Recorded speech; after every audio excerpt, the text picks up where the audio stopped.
Well, I started my career back in 1989. I was actually a college student at University of Miami, and I was selling health clubs, memberships at a health club down here in South Florida.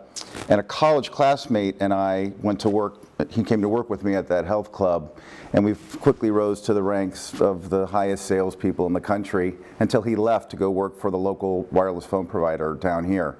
I bought his first phone from him, and we decided that we would embark on a crazy journey to start selling cell phones starting out of the back of a van. And we used to drive around the parking lots of shopping centers and banks and anywhere where there was traffic, and we would open this van door and share the couple of different choices that were available, collect customers' cash and buy the phone with their cash, and then deliver it back to them at the end of the day. It was a really fun bootstrap beginning, very humble beginning that ended up growing to become the largest independent wireless retailer in the country.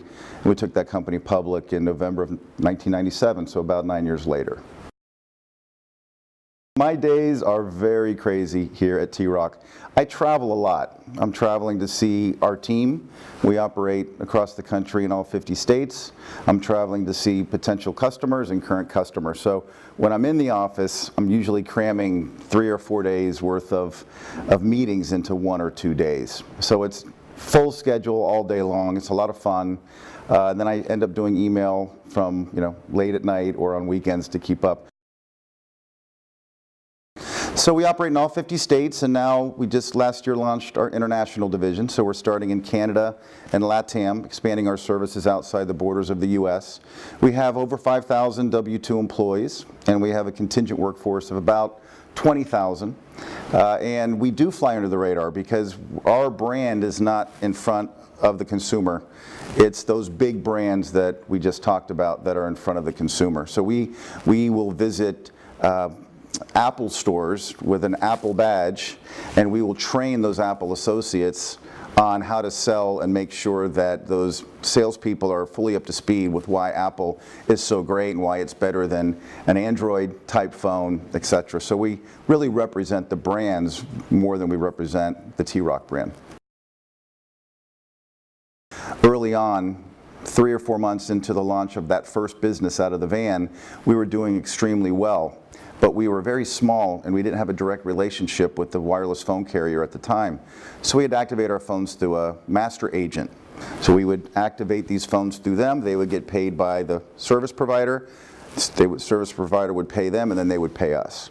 Well, about 4 months in, this master agent decided to go out of business, owing us a lot of money that we were desperate for. We had employee payroll due, we had rent to pay, we had suppliers to pay, and we were frantic, and long story short, the person never paid us, and that was a big fork in the road. And through the cooperation of employees working for free and the wireless service provider recognizing what had happened and signing us as a direct agent, and suppliers that we owed hundreds of thousands of dollars to, extending even more credit so that we could get the equipment that we needed to sell and make a profit to pay them back, all of that parlayed into what later became the company that we took public.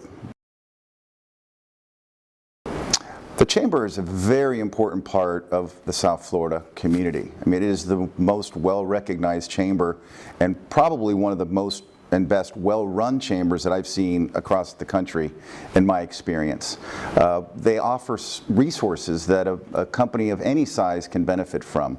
We are new to the chamber trustee membership. However, the welcome that we received from the administration and the members that have reached out to welcome us into the family have all been impressive, to say the least.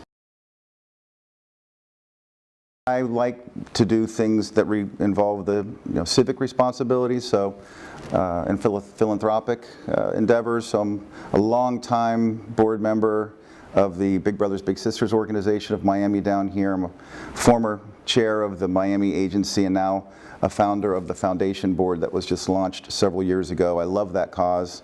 It's fantastic. I'm also a member of the Orange Bowl Committee. Love University of Miami, so I'm involved in the Citizens Board and President's Council there. But I really love the South Florida lifestyle. I mean, I love golf. I'm not very good at it, but I love golf. and boating and fishing and snorkeling and hanging out at the sandbar, and really all the South Florida lifestyle has to offer when it comes to restaurants and bars and nightlife and entertainment. This is a great, great place to live. It's a great place to have a business. It's the melting pot, as we all know, of the world, and you get to see diverse cultures, and I enjoy every second of it.